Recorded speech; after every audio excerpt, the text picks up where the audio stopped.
just want to help everybody figure this thing out. That's what the show is about. We're all here trying to figure it out together and support each other and find people that we can walk shoulder to shoulder with to do that until the next go around of whatever our next carnation shall be. In today's busy world, how can we find the inspiration, knowledge, and energy to live a healthy and empowered life? If we balance and harmonize our mind, exercise our body, live according to the laws of nature, and connect to spirit, can we find a way to heal, become our authentic self, and live our purpose with love? I am your hostess, Amy Fournier, and welcome back to Awakening Aphrodite. Welcome back to Awakening Aphrodite with Amy Fournier. This show is about helping you to be healthy and fit in mind, body, and spirit, as well as tap into your intuition, your true source of power, and awaken your authentic self. Today is just me and you because I came across a really cool article in the magazine Psychology Today, which is one of my favorites.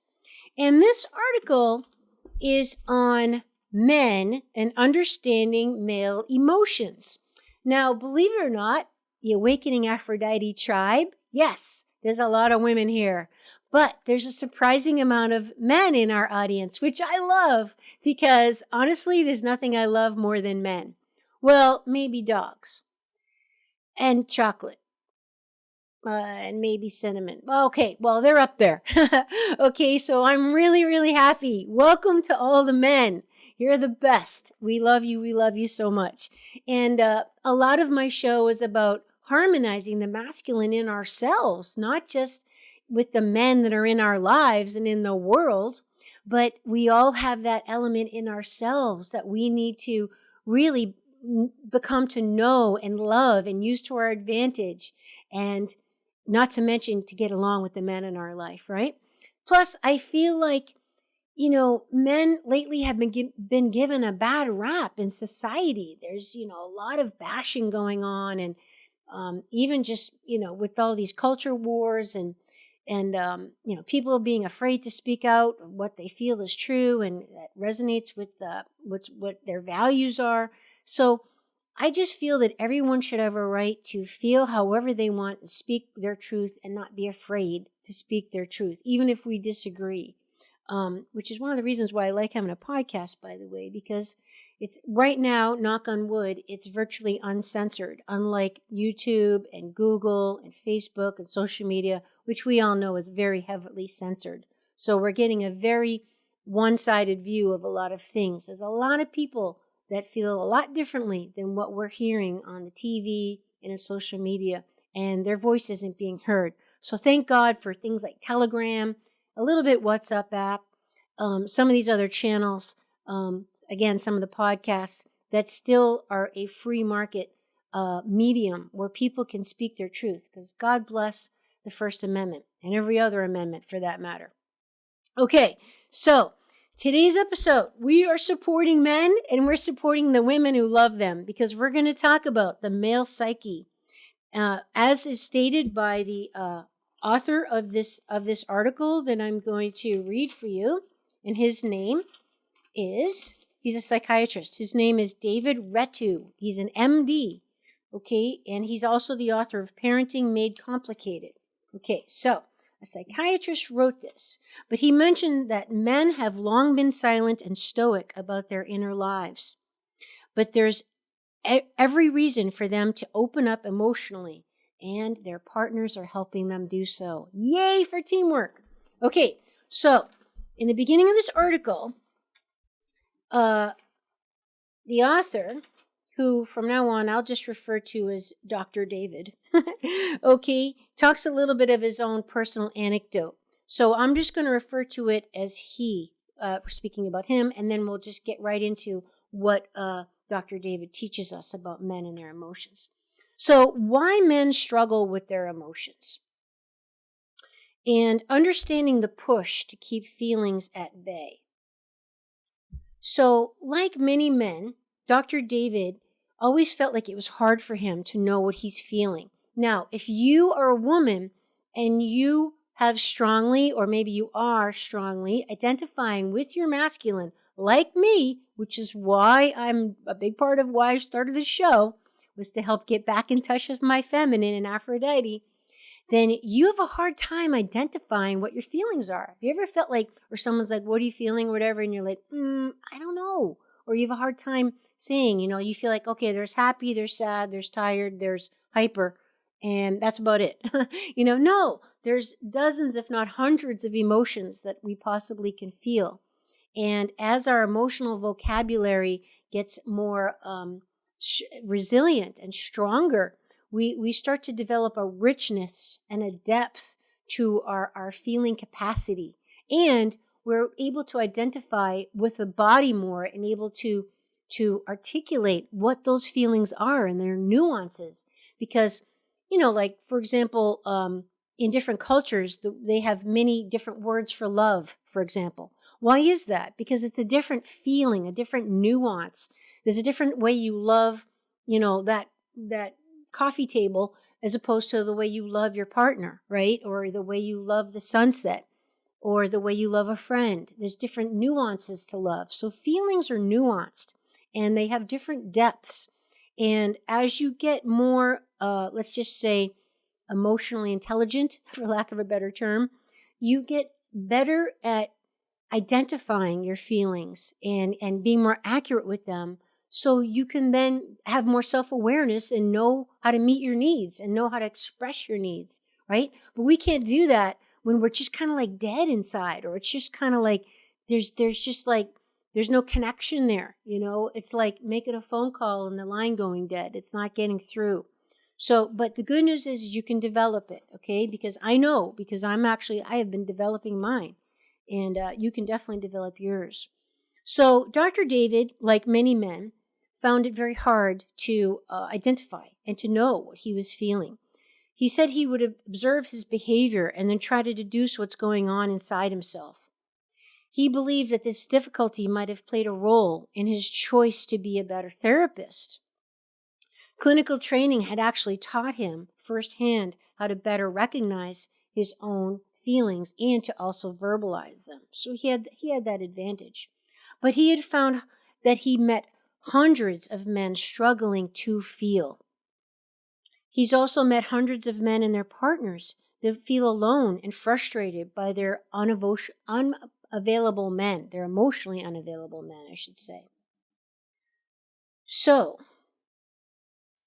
in his book, I Don't Want to Talk About It, psychologist Terry Real describes how boys endure the loss of their relational and being forced to separate from their feelings and their mothers on the way to becoming men.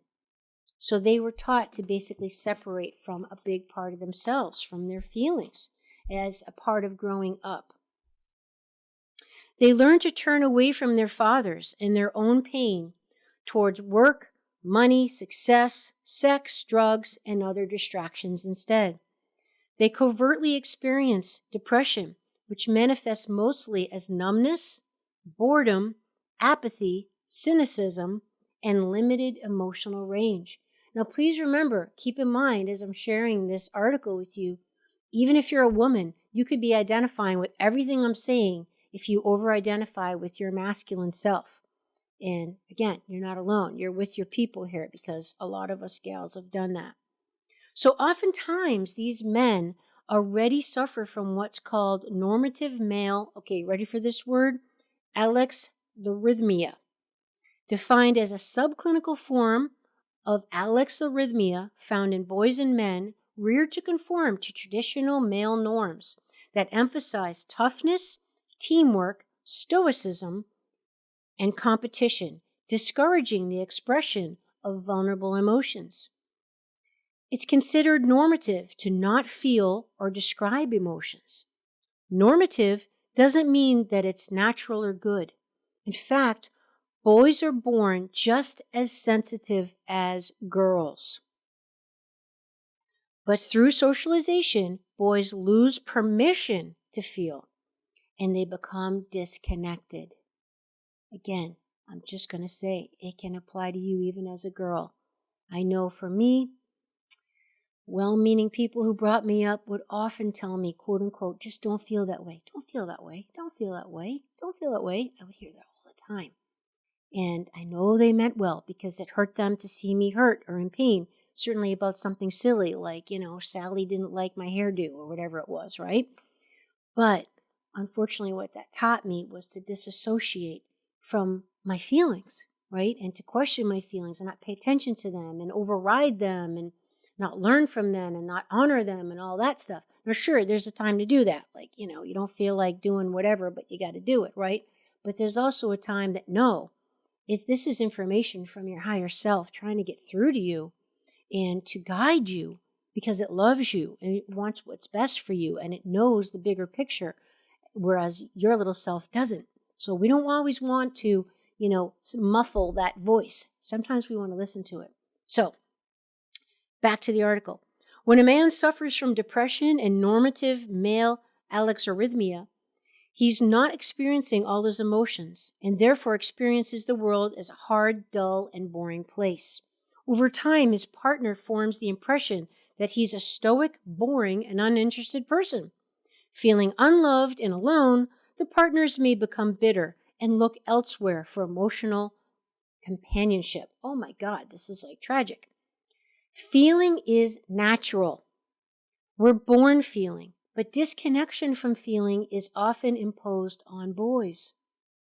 Here are some suggestions for those wanting to overcome this disconnect. Okay, number 1. Remember this, feelings make us human. The unique human essence is emotional. If you want to enjoy life to its fullest, you must dare to feel good, feel bad, and feel ugly. Just feel. I'll add, one of my friends always says, feelings are not meant to be judged, they're just meant to be felt. There's no right or wrong or good or bad feelings. It's just feel. Feel them and let them pass through you. Number 2, expand your emotional range. When you feel sad, feel sad. When you're depressed, be depressed. The wider the range, the more you will live. Number 3, the key to joy is pain. I talk about this in my episode that we talk about grief and sorrow with Amelia Kincaid, where I talk about the loss of my beloved 14-and-a-half-year-old dog.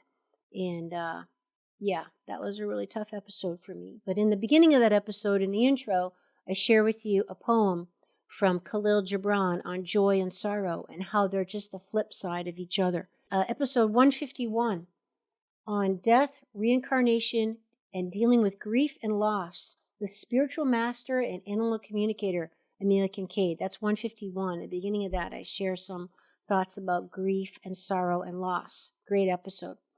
Okay, and the last one here is number 4, joy. Joy must be continuously, consciously practiced to rewire your brain and inscribe it in your life.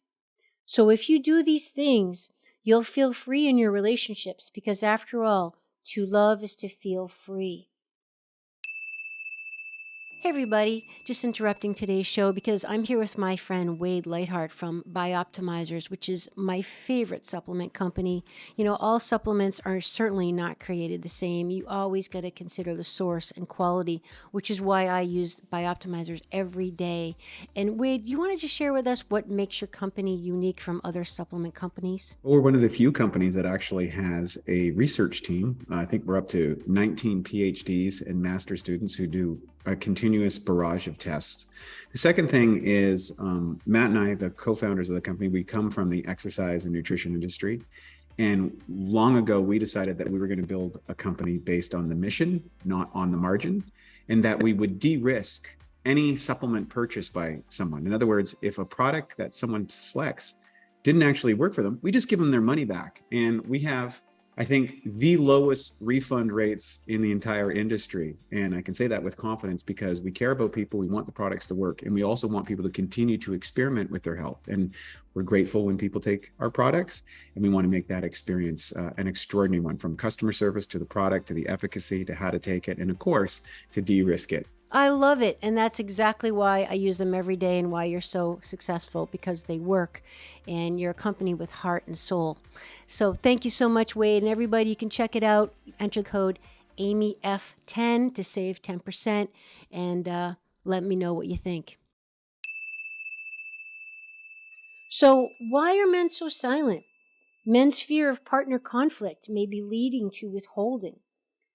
See, men can be reluctant to speak up about their own needs and desires in relationships because they've been socialized to be emotionally and self-reliant and to feel ashamed of needing anything from anyone, particularly from a woman. Research points to socialization as the primary cause, but it is likely not the only cause.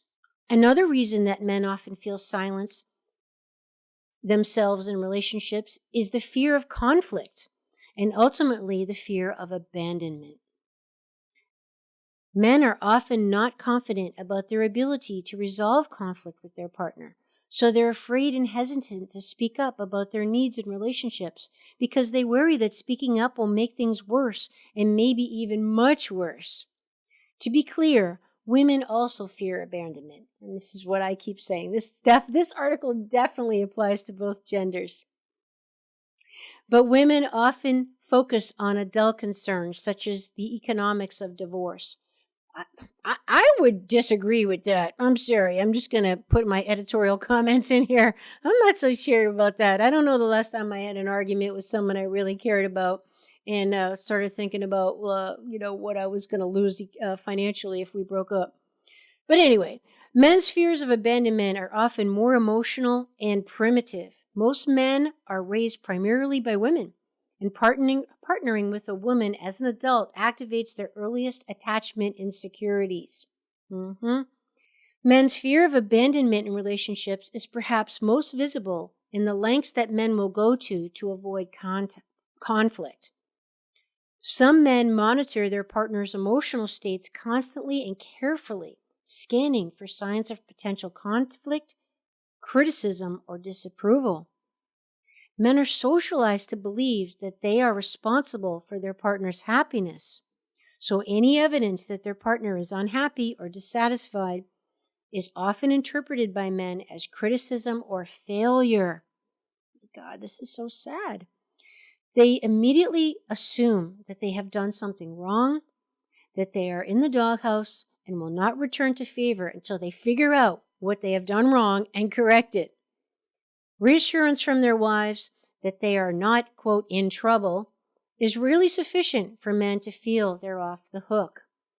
To avoid women being angry with them, men willingly contort themselves to almost any extent. It is not uncommon for men to become so conflict avoidant in their intimate relationships that placating their partners becomes their, this is a French term, becomes their raison d'entrée, the most important thing in their relationship. The childhood mantra, if mommy ain't happy, no one's happy, is replaced with happy wife, happy life. Men can become so unsettled by their partners becoming angry or disapproving of them that nothing else matters until it's fixed. All they want is for her to stop being mad at them. Over time, men can get so gun-shy about conflict in their relationships that they just stop trying. When men talk about the aspects of their marriages in which they're unhappy, the author often asks them if they've ever talked to their partners about these problems. And they look at the author as if he was crazy because they think he doesn't understand how scared they would be to actually talk to her. When men are willing to learn basic communication skills, they generally feel relieved. And I'm going to jump in here again and refer you guys to episode 160 with my epic powerhouse giant guest, the one and only Allison Armstrong, who is a pioneer in men and women understanding each other. She's so huge, folks. She has her own app, okay? She's got multiple books like The Queen's Code, Keys to the Kingdom, an amazing website with tons of online resources and courses. And that's episode 160. And in that, I ask her, What do men want women to know? And what do women want men to know, Allison? Just give it to us straight.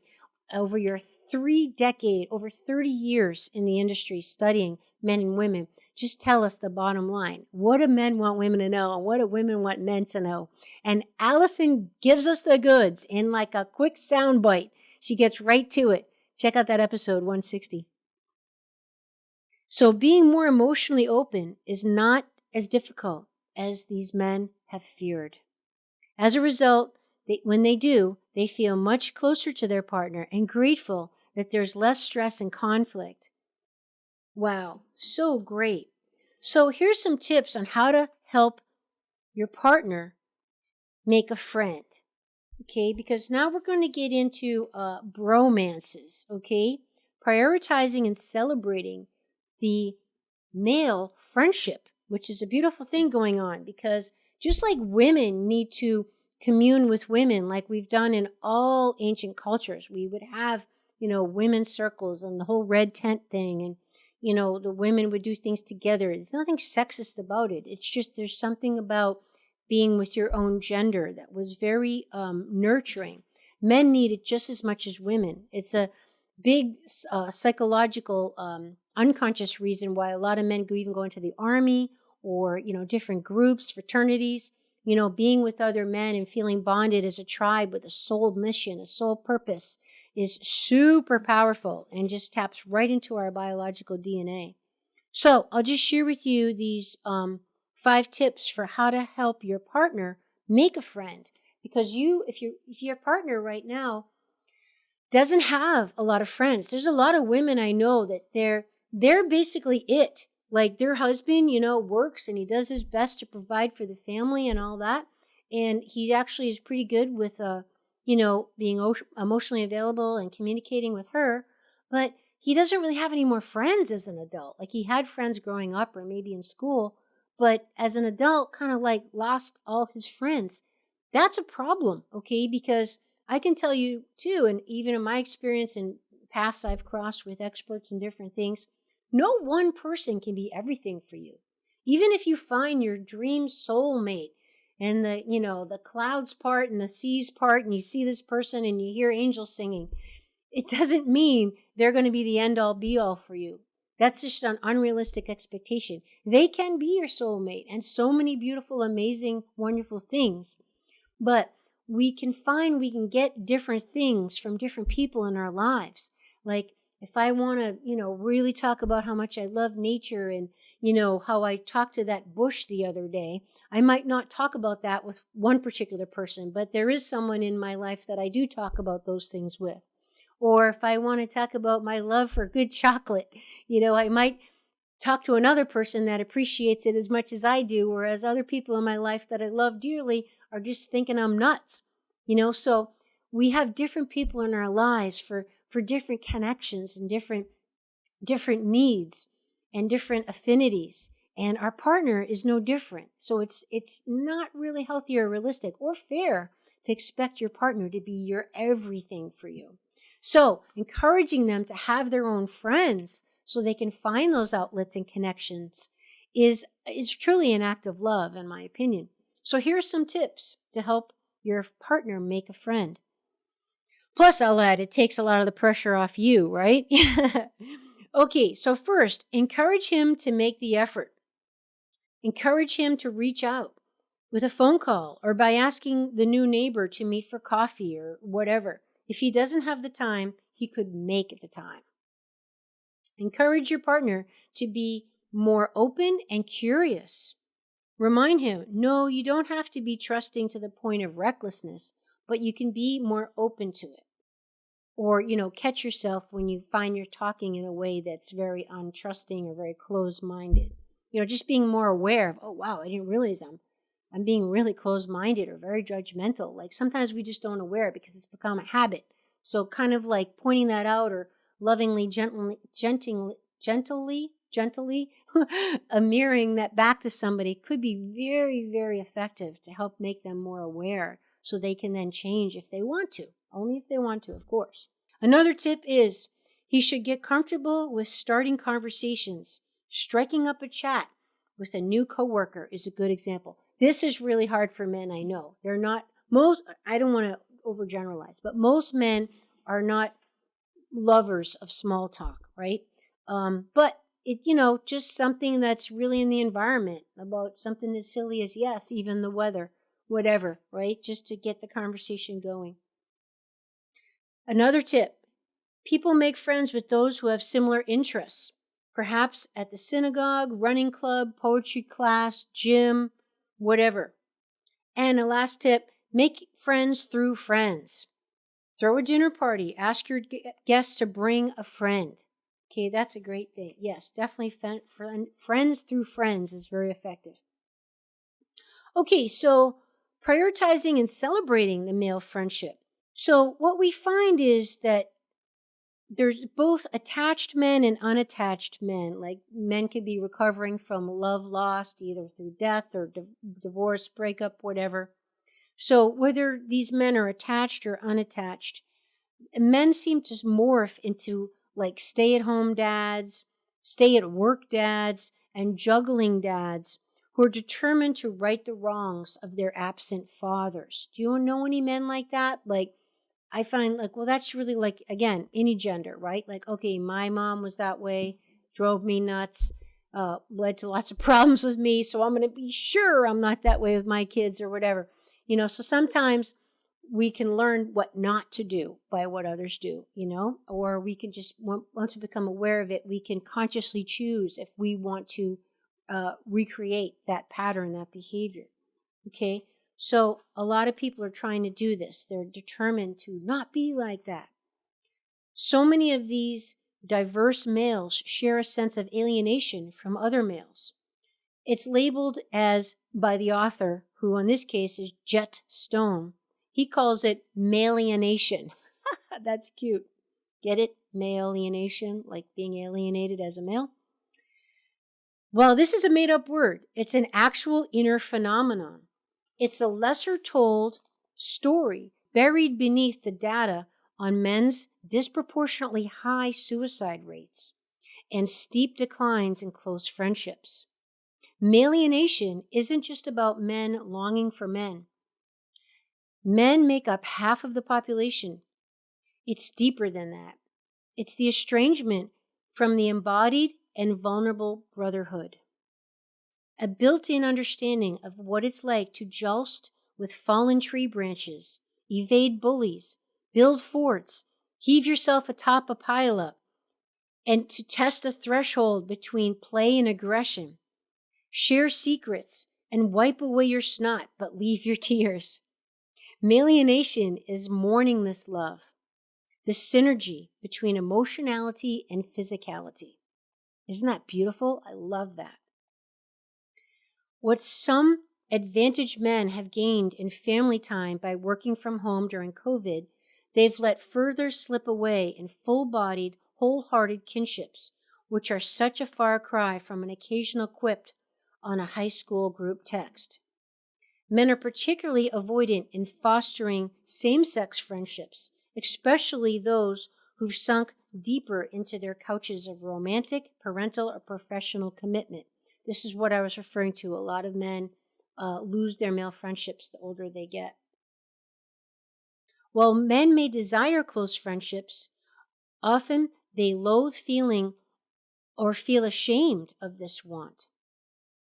Planting and nurturing male friendships may sound appealing, but seems like an outdated privilege, unjustified with 60-hour work weeks and diaper duty. Men need more and must power through ambivalence and trust that diversifying their portfolio of intimacy is a decent return on the investment. Men must tap into boyhood wisdom to reimagine their changed adult social worlds. The Saturday Night Live skit, quote, Man Park, satirized how men in heterosexual romantic relationships struggle to make new friends. In one scene, a woman exacerbated by her romantic partner pleads, I need you to go out of the house and make a friend so you can talk to other people about this stuff, not just me.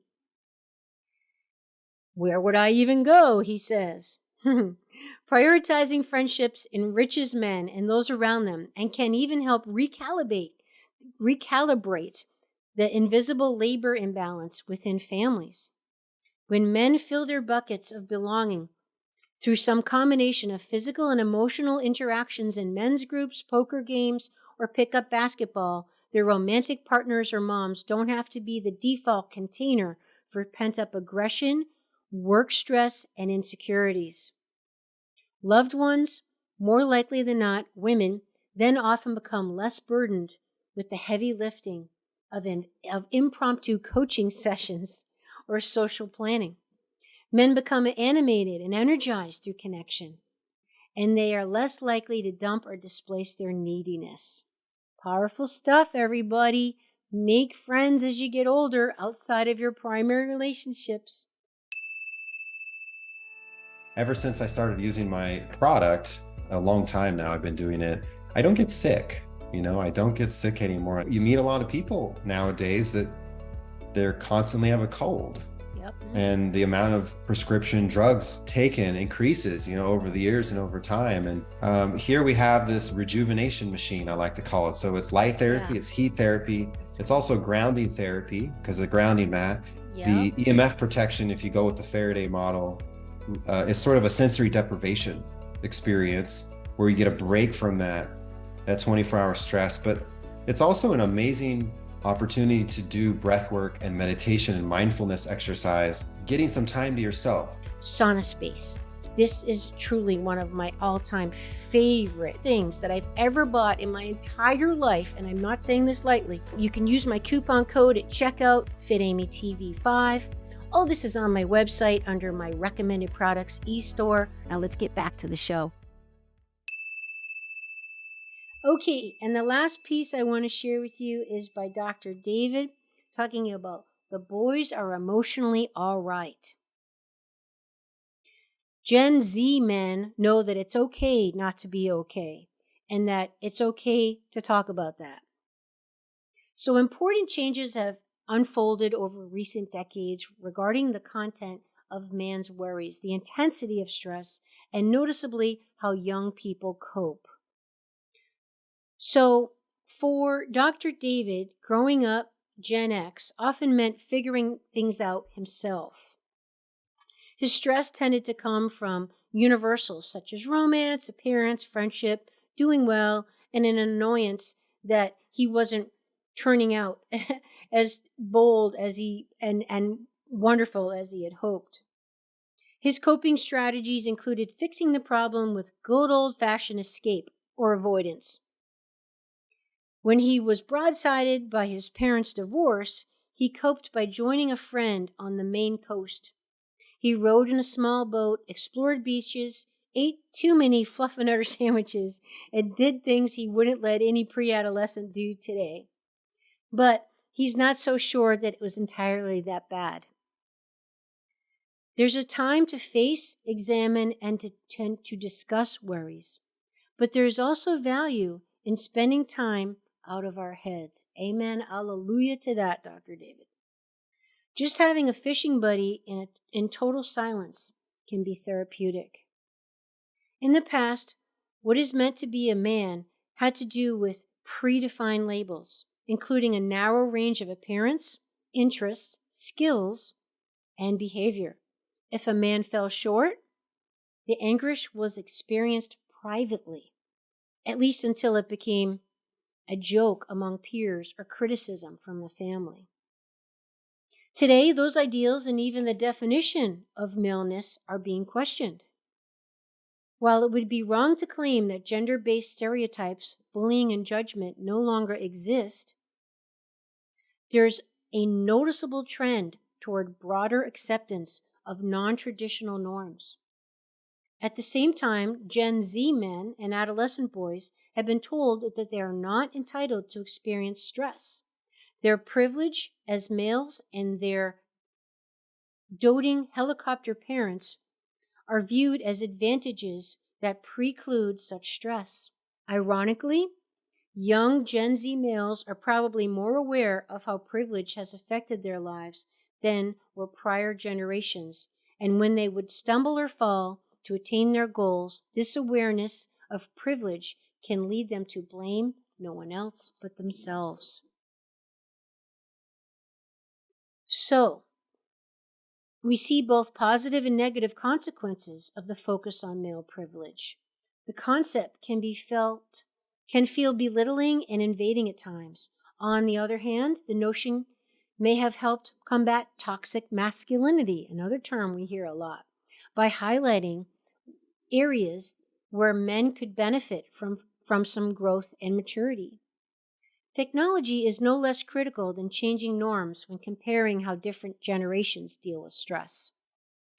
Tech offers access to activities that relieve stress, the ability to connect with friends or strangers, novel video games, new ways to make art, streaming on demand, and creating and listening to music. Conversely, technology's easy access provides its own challenges. We all know about those, right? We struggle with how to escape these escape tools. Yes, I say that all the time. It's like we are on a constant on society, right? Like, when do you turn it off? It just never ends. Not good. It's just going to perpetuate your undercurrent of chronic anxiety. But luckily, dealing with stress is becoming less of a solitary challenge. Gen Z adolescent males struggled with societal norms by being stoic and appearing invulnerable. As time went on, the idea of it's okay not to be okay became more widely accepted. Talking it out with a trusted friend or health professional is more common now than before. Questions like what it means to be male are less of a lonely soul search and more of an open discussion. Other difficult topics, such as gender identity, also find their way into conversation more easily. Adolescence and early adulthood can be a tumultuous time. While many sources of stress persist, Gen Z has found many healthy ways to manage it. These strategies rely on a community to support honest communication and can take time to learn new tools. Here, older generations may have something more to offer than simply scorn or judgment, as we all move together to face the uncertainties of a changing world. Yes, well, I think the takeaway there at the end is we all got to work together, right? And that every generation, Z, X, Y, W, however many more there are, have something to contribute of value, right? And there's a reason why the term is called wise elder. Because hopefully, as we get older, we're getting wiser. That's the whole idea, right? And remember, wisdom is not about not making mistakes and being perfect, but it's about when you do make mistakes, learning from them and growing from them and being better because of them, using them to your advantage to grow and develop and expand and become stronger. That's when your mistakes help make you wise. And that's just my little input there.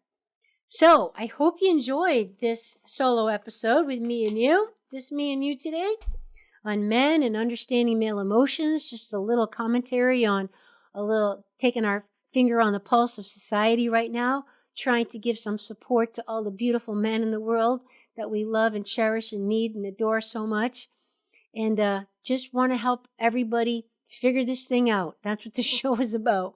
We're all here trying to figure it out together and support each other and find people that we can walk shoulder to shoulder with to do that until the next go around of whatever our next carnation shall be, if at all. Who knows, right? So if you enjoy the show, please subscribe, share it with a friend. Wow, leave a review would be amazing. Check out my favorite products that I share with you on my website store under recommended products. There's coupon codes there where you can save some money. Some of them give me a small commission for referring you to them, which is beautiful because it helps me pay for the podcast. And I really appreciate it because it's about reciprocity, right? Reciprocity. The Native American wisdom of saying today for me, tomorrow for you. Today for me, tomorrow for you. It doesn't just say tomorrow for you, or today for me, today for me, today. It's both. It's reciprocity, giving and receiving. Giving and receiving. Both are super important. I know that's hard. That's why I repeated it. I'm working on the receiving part myself. And it's very important because that's Aphrodite, right? That's our feminine, is our receiving capacity. Allowing yourself to receive without feeling the need to reciprocate. Just receive it without feeling like you gotta give back. Now that's growth for me, that's for sure. How about you? All right, I'm really happy you're with me. I just love you guys. I love doing the show. I hope you enjoy it. I love hearing from you. And I'll see you next time on Awakening Aphrodite. Bye-bye. Would you like to support my mission to help empower people all over the world to be all of who they truly are? If so, please subscribe to the show, leave a review on iTunes, and share it with a friend. And if you're looking to take immediate action to align your energy and optimize your health, visit amyfournier.com. Thanks for listening to Awakening Aphrodite. Let's awaken her together in you. I'm your hostess, Amy Fournier, and I already can't wait to be with you again and for you to hear what I have planned for the next show. Thanks for listening to Awakening Aphrodite with Amy Fournier. To learn more about Amy, check out her website, amyfournier.com. That's AMYFOURNIER.com. You can also check out Amy's live and on-demand virtual fitness and yoga classes, and sign up for her newsletter to receive a free mini ebook of 3 of her top tips for making holistic health a lifestyle. Again, that's amyfournier.com, and get your ebook sent to your email immediately. Connect with Amy on the daily on Instagram at FitAmyTV, FITAMYTV, and watch many of the podcast episodes and subtopic clips on her YouTube channel, which is also FitAmyTV. Enjoy, and we'll see you next time on Awakening Aphrodite.